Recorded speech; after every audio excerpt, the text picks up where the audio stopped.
وہ بھی اللہ کا پیغام لے کر آئے، لیکن قوم نے نہ مانا، اللہ نے ان کو بھی تباہ و برباد فرما دیا۔ اس کے بعد حضرت موسیٰ ہارون کا واقعہ ذکر ہوا کہ اللہ نے ان کو بھی فرعون اور اس کے لشکر کی طرف نبی بنا کے بھیجا، لیکن نہ مانا انہوں نے، مجرم قوم تھی۔ جب ان کے پاس حق آیا تو کہنے لگے یہ جادو ہے۔ موسیٰ علیہ السلام نے فرمایا حق بات کو جادو کہتے ہو؟ جادو اور حق میں تمہیں فرق نہیں معلوم ہوتا؟ حق اور چیز ہوتی ہے، جادو اور چیز ہوتی ہے۔ فرعون کہنے لگا اچھا میں بھی تمہارے مقابلے میں جادوگروں کو لاؤں گا۔ جب جادوگر آئے تو موسیٰ علیہ السلام اور ان کا مقابلہ ہوا۔ موسیٰ علیہ السلام نے کہا تمہارے ہاتھ میں جادو ہے، اللہ اس کو برباد کر دیں گے۔ چنانچہ ایسے ہوا، موسیٰ علیہ السلام غالب آ گئے اور جادوگر ناکام ہو گئے۔ حضرت موسیٰ پر ایمان لانے والے لوگ بہت تھوڑے تھے، کیونکہ فرعون کا خوف بڑا تھا کہ کہیں ہمیں عذاب میں نہ ڈال دے۔ موسیٰ علیہ السلام نے اپنی قوم کو تسلی دی کہ اگر تم اللہ پر ایمان رکھتے ہو تو اللہ ہی کی ذات پہ بھروسہ کرو۔ وہ کہنے لگے ہمارا اللہ ہی پر بھروسہ ہے، اے رب ہمیں ظالم قوم کے لیے آزمائش نہ بنا دینا۔ ہم نے ان کو نجات دی، اور ہم نے موسیٰ اور اس کے بھائی کو یہ بات کہہ دی تھی کہ اپنی قوم کے لیے اس مصر میں گھر بناؤ، اپنے گھروں کو قبلہ بناؤ، یہیں نماز پڑھو اور مومنین کو خوشخبری دو۔ ایسے بھی حالات آتے ہیں جب گھروں میں نماز پڑھنا ضروری ہو جاتا ہے، دشمن کا خوف ہو یا کوئی اور عذاب کا نمونہ ہو۔ موسیٰ علیہ السلام نے دعا مانگی کہ یا اللہ فرعون کو اللہ تو نے بڑی زیب و زینت دی ہے، بڑا جاہ و جلال دیا ہے، لوگ دیکھ دیکھ کر گمراہ ہوتے ہیں، یا اللہ اس کو مال سمیت غرق کر دے اور ان کے دلوں پر سختی پیدا کر جب یہ پتہ چل گیا کہ یہ ایمان نہیں لائے گا۔ اللہ نے فرمایا تمہاری دعا قبول ہو گئی ہے۔ چنانچہ اس دعا کے بعد 40 سال کے بعد فرعون کو غرق کر دیا اور اس کے لشکر کو اللہ نے سمندر کے حوالے کر دیا۔ جب لشکر غرق ہونے لگا تو فرعون کہتا ہے میں تو اس ذات پہ ایمان لایا جس کے سوا کوئی الہ اور معبود نہیں ہے۔ جب فرعون غرق ہونے لگا تو اوپر سے آواز آئی اب کیا فائدہ، اب کیا فائدہ، اب ایمان قابل قبول نہیں ہے۔ ہم نے بنی اسرائیل کو بہت اچھی جگہ عطا کی اور پاکیزہ رزق عطا کیا، لیکن انہوں نے بھی اللہ کے احکام میں نہیں مانا اور اس کو چھوڑ دیا۔ اے میرے پیغمبر اگر تو نبی کو خطاب ہے لیکن مراد عام بندے ہیں کہ اگر تمہیں شک ہے اس چیز کے بارے میں جو ہم نے اتاری ہے تو ایسے لوگوں سے پوچھ جو تجھ سے پہلے کتاب پڑھتے رہے ہیں، انہیں معلوم ہے کہ یہ قرآن اللہ کی کتاب ہے اور اللہ تبارک و تعالیٰ ہی اس کو نازل کرنے والے ہیں۔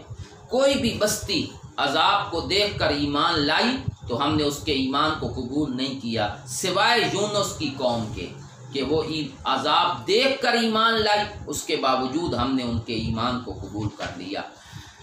اس بات کا ذکر کرتے ہوئے آگے اللہ فرماتے ہیں کہ ہمارا دستور یہ ہے کہ ہم اپنے نبیوں کو نجات دیتے ہیں اور ایمان والوں کو نجات دیتے ہیں۔ آخری رکوع میں سورت کے آخری رکوع میں اللہ تبارک و تعالیٰ فرماتے ہیں اے لوگو میرے پیغمبر اعلان کرو کہ اے کائنات کے انسانوں اگر تمہیں میرے دین کے بارے میں شک ہے تو میں اپنا دین واضح کر دیتا ہوں۔ میرا دین کیا ہے؟ میں ان کی عبادت نہیں کرتا جن کی تم عبادت کرتے ہو، میں تو اس کی عبادت کرتا ہوں یتوفاکم جو تمہیں موت دیتا ہے، اور مجھے اس بات کا بھی حکم دیا گیا ہے کہ میں اپنا چہرہ دین کے لیے سیدھا رکھوں اور شرک کرنے والوں میں سے نہ بنوں، اور تمہیں بھی یہ کہتا ہوں کہ اللہ کے سوا ان کو مت پکارو جو نفع نقصان نہیں دیتے۔